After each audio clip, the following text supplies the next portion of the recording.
বাংলাদেশের রাজনীতিতে এক অনন্য নাম খালেদা জিয়া, যিনি রাজনীতিতে এসেছিলেন একেবারেই অনিচ্ছায়, কিন্তু সময়ের প্রবাহে হয়ে উঠেছেন দেশের অন্যতম প্রভাবশালী ও আপোষহীন রাজনৈতিক নেতা। ১৯৮১ সালের মে মাস রাষ্ট্রপতি ও বিএনপির প্রতিষ্ঠাতা জিয়াউর রহমান নিহত হন এক সামরিক অভ্যুত্থানে। সে সময় খালেদা জিয়া ছিলেন একজন সাধারণ গৃহবধূ। রাজনীতি ছিল তার জীবনের চিন্তার বাইরে, কিন্তু স্বামীর মৃত্যুর পর ইতিহাস তাকে টেনে আনে রাজনৈতিক কঠিন বাস্তবতায়।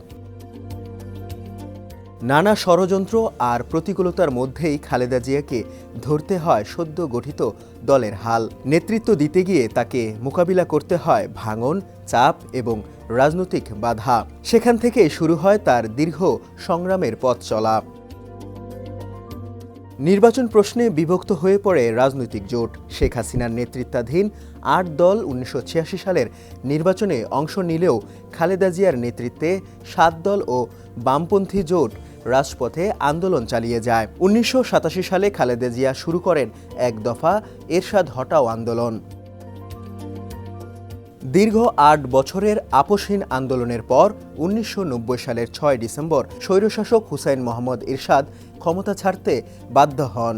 এই আন্দোলনের মধ্য দিয়েই দেশবাসীর কাছে খালেদা জিয়া পরিচিত হন আপোষহীন নেত্রী হিসেবে। ৯০-এর আন্দোলনের পর খালেদা জিয়া টানা ৪১ বছর বিএনপির নেতৃত্ব দিয়েছেন। তিনি ৫ বার সংসদ সদস্য নির্বাচিত হয়েছেন, ৩ বার দেশের প্রধানমন্ত্রী ও ২ বার বিরোধী দলীয় নেতার দায়িত্ব পালন করেছেন। নির্বাচনী রাজনীতিতে খালেদা জিয়ার রয়েছে অনন্য রেকর্ড। যেসব নির্বাচনে তিনি অংশ নিয়েছেন সেখানে কখনোই পরাজয়ের মুখ দেখেননি। এমনকি যেসব নির্বাচনে বিএনপি সরকার গঠন করতে পারেনি সেখানেও তিনি নিজের আসনে বিজয়ী হয়েছেন, যা বাংলাদেশ বা উপমহাদেশে বিরল দৃষ্টান্ত।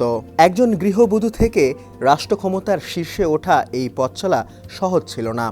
আপোষ নয়, সংগ্রামী ছিল তার রাজনীতির ভাষা। আর সে কারণেই বাংলাদেশের রাজনৈতিক ইতিহাসে খালেদা জিয়া চিরকাল পরিচিত থাকবেন আপোষহীন নেত্রী হিসেবেই। ডেস্ক রিপোর্ট, সমকাল।